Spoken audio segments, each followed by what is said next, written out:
It's all changing, man. And if you want to see a big change and see what's happening in the United States, get called in for jury duty. Last week, I was at jury duty the whole week. Am I the only one going to this stuff? I call my friends, you going now? We shred it. What?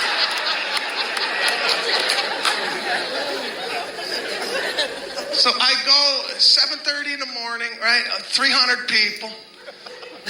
Right? You sit there in this little room, right? And I don't know, man, we're in trouble as a country.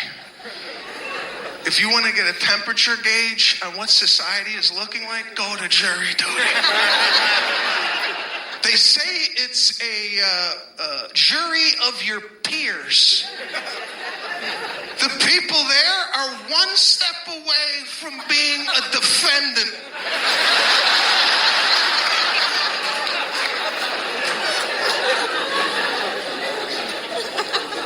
Now, nobody knows how to follow instruction. The guy's up there. It's simple. Name. Okay, name. Right? Address. And people are like,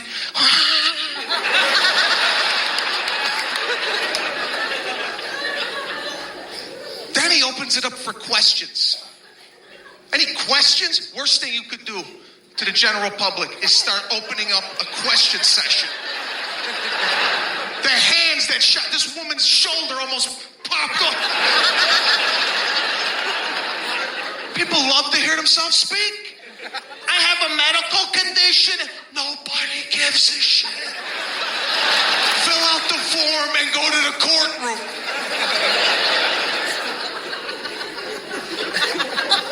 The guy next to me in broken English asked me how to put his name tag into the laminate. And I'm like, you're gonna determine?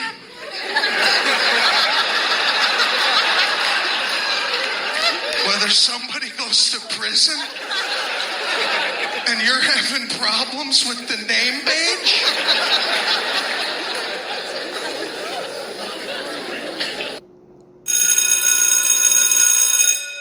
Good morning. It is Tuesday, April the 11th, and this is The True Conservative. Welcome to all the butchers, bakers, and candlestick makers out there. I'm Ron, your host, and the only true conservative in the United States today. So today, after the Serenity Prayer and the Star-Spangled Banner, we will have no free lunch, common sense, the rape of the mind, errata, George Soros, Donald Trump. All that and more when I get back.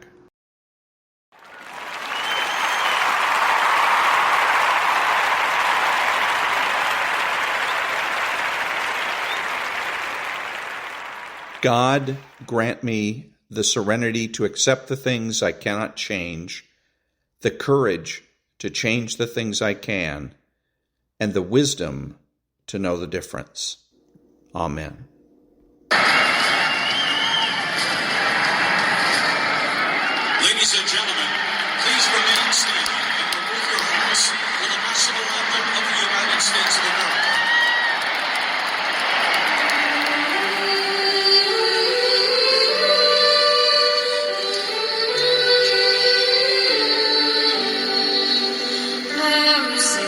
Can you see by the dawn?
Thank you. And now, There's No Free Lunch, 250 Economic Truths by David-Bahnsen.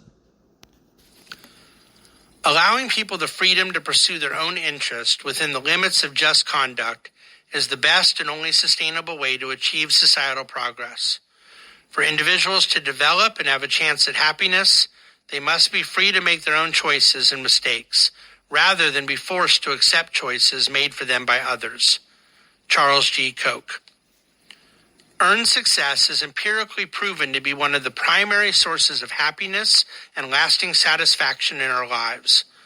Along with meaningful relationships, the telos of our pursuits of success and productive achievement serve as the foundation for a life well lived. Earning this success requires freedom, and it requires the freedom to fail. Out of the freedom to fail comes the opportunity to transcend failure, and I can think of nothing that brings more dignity and lasting joy to the human person in God's created order than transcending failure. And that was There's No Free Lunch by David-Bahnsen. Back in a minute.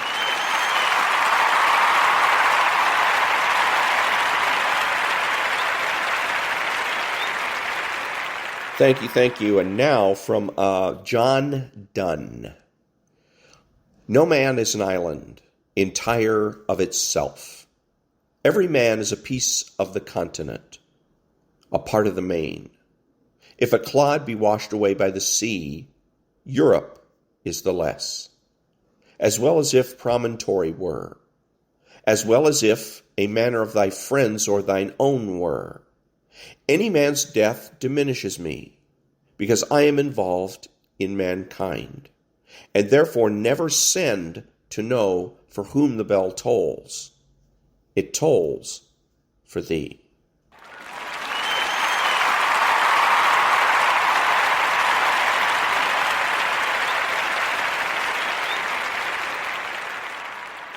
Thank you.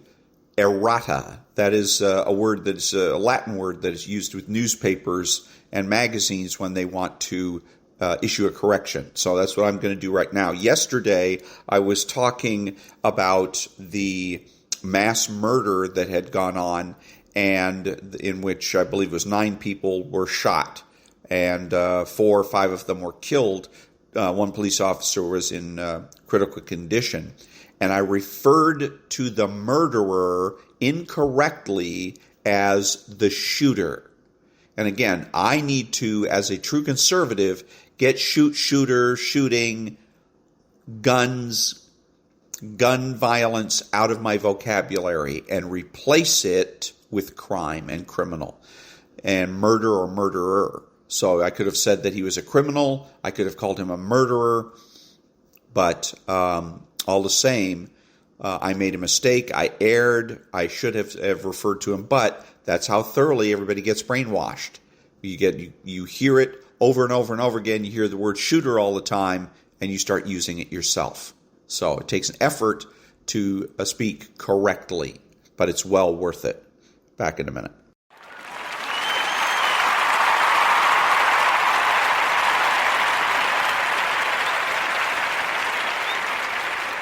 Thank you. Really quick, Alvin Bragg. So we keep hearing about the DA that indicted Donald Trump. And as I've noted before, the problem with going after Alvin Bragg is that you open yourselves up to all kinds of potential slander and defamation. Mr. Bragg, once you start going after him, can then say that he's being the victim of racism or misogyny or transgender phobia or whatever. He can make it out to be that. Plus, it's really not the point. As it has been noted over and over again, Mr. Bragg is the stooge of one George Soros. So, it is George Soros that we should be talking about. And this is also a good idea tactically, because nobody cares about George Soros, and George Soros can't make any of the arguments, can't claim to be slandered or defamed. No, he's a multi-billionaire. Nobody's going to care anyways, even if he does. That's the smarter way to go about it, is to go after George Soros, attack George Soros, and even better yet, let's find out how is he going about getting money to these candidates and see if we can find a way to shut it down, because this is old, really, really old. Letting a Hungarian citizen, a European, manipulate our politics. And we talk about that all the time.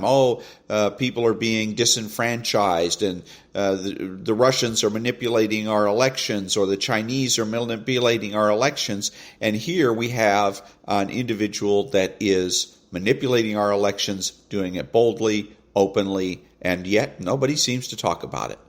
But George Soros is who we should be focusing on, not all the little Soros substitutes, right, that he's installed around the country. They're not the point. He is. Stop him, and we stop people like Alvin Bragg. Back in a minute.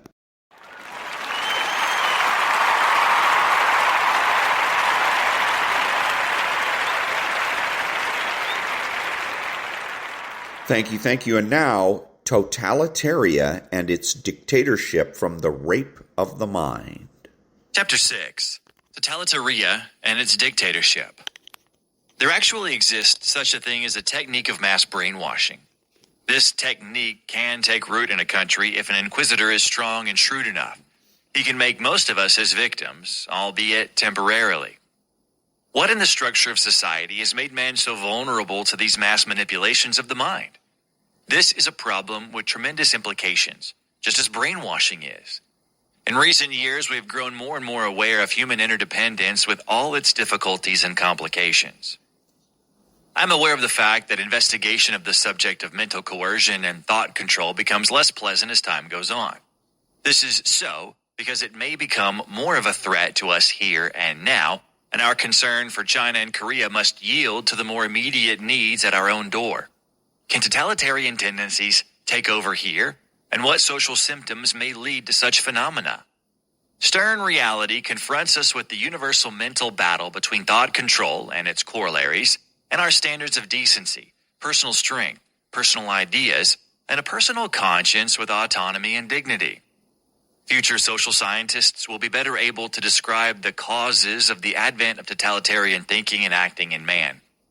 We know that after wars and revolutions, this mental deterioration more easily finds an opportunity to develop, helped by special psychopathic personalities who only flourish on man's misery and confusion. It is also true that the next generation spontaneously begins to correct the misdeeds of the previous one because the ruthless system has become too threatening to them. My task, however, is to describe some symptoms of the totalitarian process, which implies deterioration of thinking and acting, as I have observed them in our own epoch, keeping in mind that the system is one of the most violent distortions of man's consistent mental growth. No brainwashing is possible without totalitarian thinking.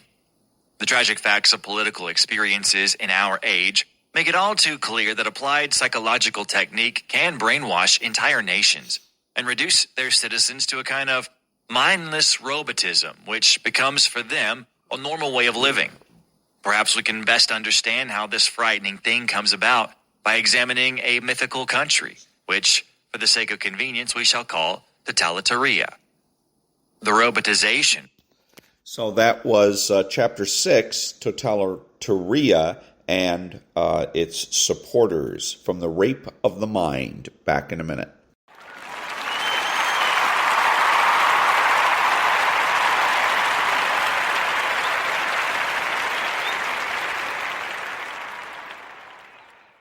Thank you. So I wanted to say, let everybody know that I'm not going to be playing today a clip from the book Selective Apathy.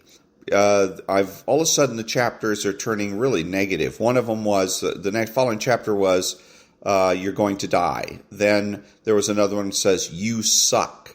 And then things like that. Every chapter has some kind of a negative, and basically then the theme becomes, the reason you shouldn't care is because you suck, or because you're going to die. And I'm expecting more from that book than that. He's got to come up with something better than that. So I'm going to look through the book and see if I can find something else, find if there's, something in the other later chapters that's worth playing or reading or listening to. But these chapters that I've just stumbled upon, they're garbage. They suck. Anyway, so what I'm going to play instead right now is this is going to be the introduction to the book Common Sense by Thomas Paine. The true conservative has common and uses common sense.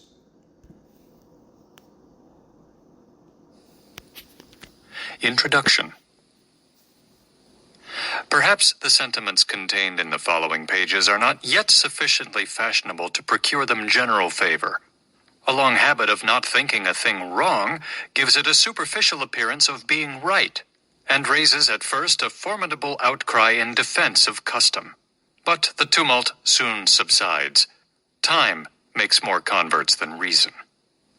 As a long and violent abuse of power is generally the means of calling the right of it in question, and in matters, too, which might never have been thought of, had not the sufferers been aggravated into the inquiry, and as the King of England hath undertaken in his own right to support the Parliament in what he calls theirs, and as the good people of this country are grievously oppressed by the combination, they have an undoubted privilege to inquire into the pretensions of both, and equally to reject the usurpation of either. In the following sheets, the author hath studiously avoided everything which is personal among ourselves. Compliments as well as censure to individuals make no part thereof. The wise and the worthy need not the triumph of a pamphlet, and those whose sentiments are injudicious or unfriendly will cease of themselves, unless too much pains are bestowed upon their conversion. The cause of America is in a great measure the cause of all mankind. Many circumstances hath and will arise which are not local but universal, and through which the principles of all lovers of mankind are affected, and in the event of which their affections are interested. The laying a country desolate with fire and sword, declaring war against the natural rights of all mankind, and extirpating the defenders thereof from the face of the earth, is the concern of every man to whom nature hath given the power of feeling, of which class, regardless of party censure, is the author. P.S. The publication of this new edition hath been delayed with a view of taking notice, had it been necessary, of any attempt to refute the doctrine of independence. As no answer hath yet appeared, it is now presumed that none will, the time needful for getting such a performance ready for the public being considerably past. Who the author of this production is wholly unnecessary to the public, as the object for attention is the doctrine itself, not the man. Yet it may not be unnecessary to say that he is unconnected with any party, and under no sort of influence, public or private, but the influence of reason and principle. Philadelphia, February 14th, 1776. So that was the introduction to Thomas Paine's Common Sense. And I really like it, again, because it's conceptual, it's abstract. There's no storytelling, there's no verbal picture painting, and that means it's going to be accurate. When you listen to it, it takes a little bit of getting used to because we're used to storytelling and verbal picture painting. Okay, but we don't have that here, and so it takes a little bit of getting used to. But once you do, then you get to understand exactly what it is that the author is talking about. Back in a minute.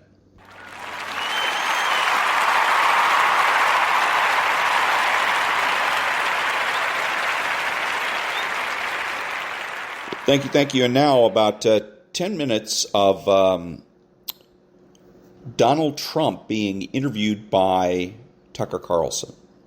Mr. President, thank you for having us. Thank you. Last week you were in New York for this arraignment. The world watched it. You've not given an interview since. You were there, I think, 57 minutes. Tell us from your perspective what that was like. Well, it was a horrible thing because I did nothing wrong. Absolutely nothing wrong. You look at even the pundits and the legal analysis, Greg Jarrett, all of these really talented people, they're saying he didn't do anything wrong. So that's number one. Number two, they were incredible. When I went to the courthouse, which is also a prison in a sense, they signed me in. And I'll tell you, people were crying. People that work there, professionally work there, that have no problems putting in murderers and they see everybody. It's tough place. And they were crying. They were actually crying. They said, I'm sorry. They'd say, 2024, sir, 2024. And tears are pouring down their eyes. I've never seen anything like those people are phenomenal. Those are your police. Yep. Those are the people that work at the courthouse. They're unbelievable people. Many of them were in tears or close to it. Many apologists were sorry, sir. We're sorry. They had to have me do certain things. They said, sir, I can't believe I have to ask you. I can't even believe that I have to ask you to do it. You could see. So in one sense, it was beautiful because they get it. In another sense, it's nasty. I went to the Wharton School of Finance. They didn't teach me about that. That wasn't like in the cards. About the arraignment part? That wasn't. We didn't have a class on arraignment. And, it was a sad day in many ways. And in many ways, it was a beautiful day because the people understand. I didn't know this was happening, but the poll numbers have gone through the roof. The people get it. And the other ones are hoaxes also. The box hoax. Look at Biden. He's got 1,850 boxes. And, that's a hoax. And then the one in Atlanta where I had a perfect phone call. This is all weaponization. They're weaponizing our justice system, Tucker. And they think if they go and give you a subpoena, I guess I'm very well known and people understand it and they get it. And maybe I have a bigger platform so I can explain it. But if you're somebody, a Republican, let's say, running for office, and you get a subpoena, you might as well resign because you're not going to be able to survive it. And the voters aren't going to handle it. The voters aren't going to take it. What they're doing is weaponizing the system, and there's never been anything like it. And it's all disinformation. You see, the other day, Afghanistan, one of the worst things I've ever seen, I think the most embarrassing moment that this country's ever had, frankly, the way we got out, not the getting out. We had to get out. It was ridiculous to be there. And I had that so good, so tight, so tough. I spoke to the leader, Abdul. I said, Abdul, if you do anything, you're going to get hit really hard. Literally, he said, but sir, why? He goes, why, oh, why do you send me a picture of my house? I said, you'll have to figure that one out, Abdul. But we didn't have one death in 18 months. He knew. Not one death. And then to see the way we got out, like we were surrendering, like taking the military out first, leaving $85 billion worth of equipment behind, giving up Bagram. I was going to keep Bagram. I was getting out, but not for Afghanistan. It's 1 hour away from where China makes its nuclear weapons. It's one of the biggest Air Force bases in the world, I think the biggest, with runways that go 10,000 feet. I was keeping that because of China, not because of Afghanistan. Right. And they left everything. They left in the dark of night. They left the lights on. They left the dogs, by the way. The people say about the dogs. They left the dogs. Everyone, the dog lovers, and you got a lot of them. I love dogs. You love dogs. But they left the dogs. People said, what? One of the first questions I got, what did they do with the dogs? Mostly German Shepherds. They left them. What they did, the way they got out, was so horrible. Okay, everybody knows that was their plan. That had nothing to do with me. I was getting out, too. We would have gotten out with strength and dignity. And what happened? They got out. And the other day I hear, it was Trump's fault. Oh, that's right. It was Trump. I was gone for a long time. I would have been out faster than them. We would have had all the equipment. We would have had the American citizens. We left hostages. We left Americans behind. Many, I think many more than you think. And we had 13 soldiers killed. And nobody ever mentions the fact that we had many maimed so badly. No arms, no legs. Their face was obliterated. This is the way this guy got out. We would have gotten out with dignity and strength. We were going to. But I was taking 100% of, I said, I want every nail. I want every screw. I want the tents. They said, sir, the tents are very hard to take out. I said, I want the tents. I want the tanks. I want the planes. I want everything. And a couple of them fought me on it. Like Millie, he said, sir, I think it's cheaper to leave the equipment behind. I said, let me ask you, we have a plane that costs $100 million. It's sitting there. All it needs is a tank of gas, right? Give me a little jet fuel. We'll fly it to Pakistan or any place else, or we'll fly it directly home. You say it's cheaper to leave a $100 million plane. Sir, I think overall it's cheaper. These are idiots we're dealing with. They left $85 billion worth of equipment. They left our American citizens behind. And they moved the military out first. No, you move the military out last. I did a little skit with a 5-year-old kid. I said, let me ask you, here's the situation. I explained the situation. I said, would you take the military out first, or would you take it out last? I take it out last, 5-year-old. But they took the military out first, and they were afraid of our military. When I was there, they were afraid. We didn't have one soldier killed in 18 months, Tucker. Not one soldier was killed in 18 months. And then we got out like we surrendered. I think it was the single most embarrassing day in the history of our country.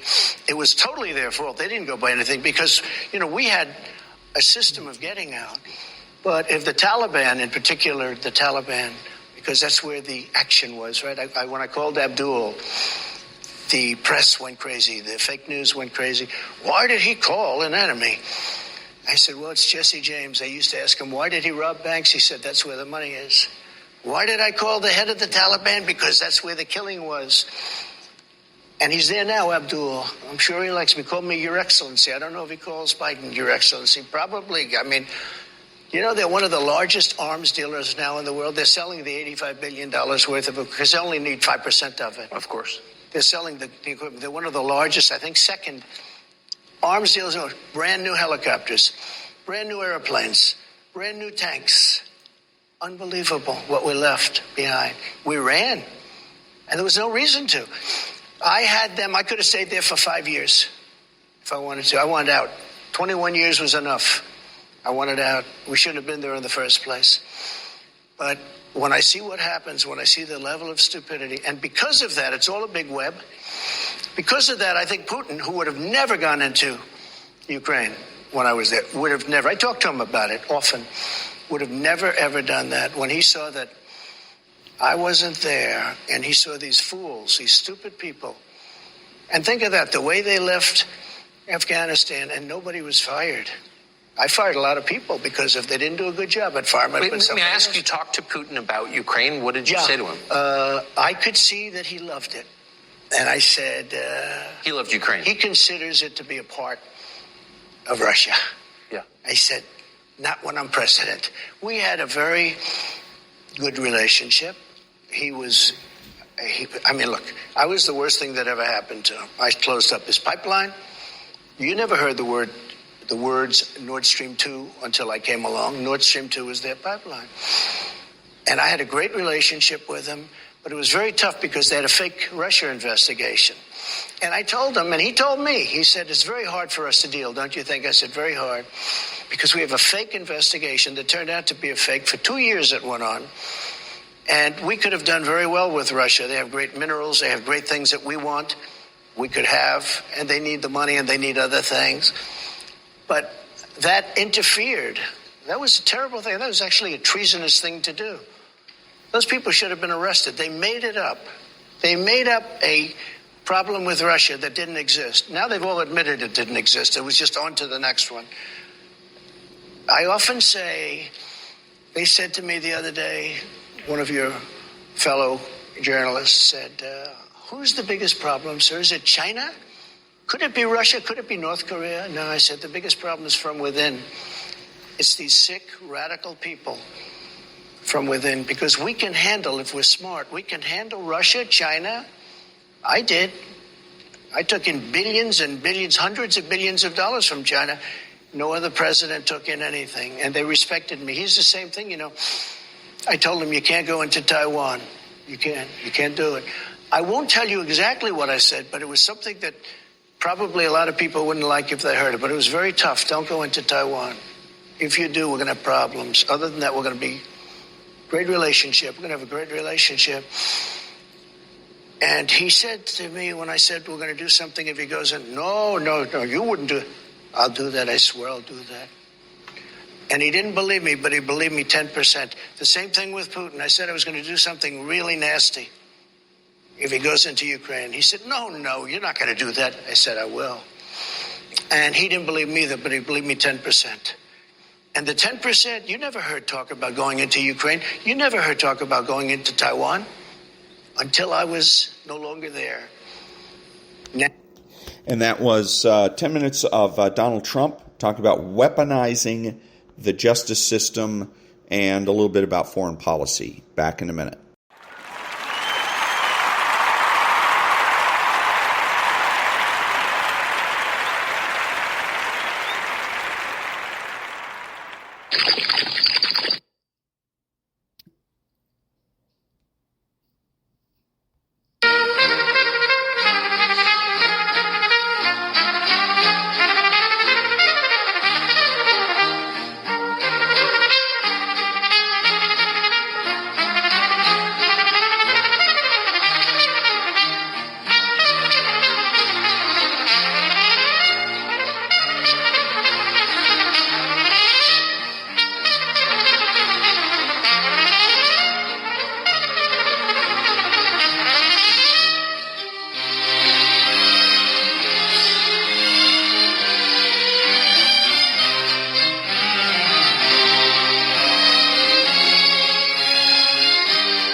This is Ron, your host, the only true conservative in the United States today, bidding adios to all the butchers, bakers, and candlestick makers out there. So I'm reminding you that the left has no authority, no power, and they can't win.